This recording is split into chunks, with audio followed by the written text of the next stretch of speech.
Olá, irmãos, no vídeo anterior nós falamos sobre as expressões da igreja, que a igreja é muito mais do que simplesmente o culto dominical.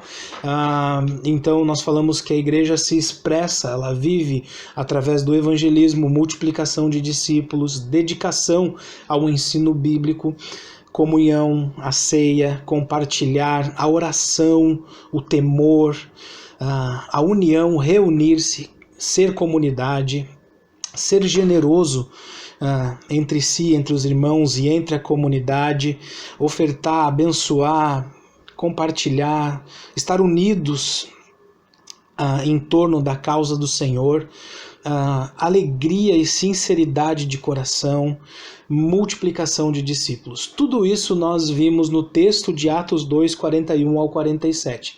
Deixa eu te explicar como que nós entendemos isso e como que nós queremos viver isso nesse momento com essa doença aí se espalhando e tudo mais, e como que nós entendemos que o Senhor está nos dando prudência, porque às vezes a gente diz, mas a igreja tal está se reunindo, mas queridos, a gente tem que olhar para aquilo que o Senhor nos diz na sua palavra, olhar para a nossa comunidade, o número de pessoas de risco, colocar os decretos na balança ali que tem do município, do estado, federal e tudo mais. Nós temos que equalizar, que equilibrar muitas coisas para decidir quando um culto volta. E também não adianta ter culto sem uma equipe. Nós precisamos de um suporte, de atender bem as pessoas. Então, nós desenvolvemos 3 fases para a gente trabalhar o retorno dos ministérios e atividades da igreja. A primeira fase é a fase vermelha. Essa fase entra em vigor quando os governos determinam isolamento social, estudantes sem aula, fechamento total de comércio e atividades profissionais, realmente só o essencial acontecendo. Seria como um lockdown que o pessoal fala, e decretos muito restritivos com proibições severas. O que aconteceria nesse momento de fase vermelha na nossa igreja? Ministérios ativos seriam uma central de oração online, onde tu manda teu pedido, alguém vai orar contigo naquele momento, aconselhamento pastoral online, vídeos devocionais diários, acompanhamento dos membros por líderes de ministérios online, live de cultos aos domingos, distribuição de alimentos segundo as possibilidades e, claro, em casos extremos, uma visita pessoal, presencial de alguém do ministério para a tua vida. Fase amarela. Essa fase entra em vigor quando os governos determinam um distanciamento social controlado. Estudantes talvez ainda sem aulas, abertura parcial ou total do comércio e atividades profissionais acontecendo. Decretos com permissões específicas e instruções para encontros de igrejas e outras atividades demais. Quais seriam os ministérios ativos nesse momento? Todos os ministérios e atividades da fase vermelha acontecendo, só que diminuindo a frequência do online. Alguns encontros presenciais controlados e seguindo os padrões e decretos na área de saúde. Oração no portão. Bom, o pastor vai marcar contigo, algum líder de ministério marca contigo, vai até o teu portão, porque às vezes os próprios líderes são do grupo de risco.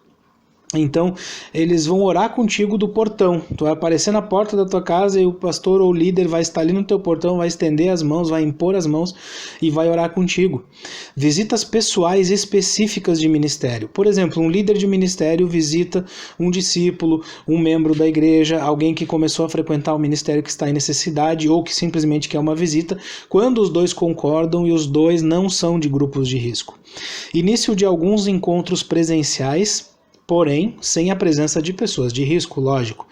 Estudo das possibilidades para recomeçar os cultos mensais ou espaçados, 15 em 15 dias. E, finalmente, a fase verde.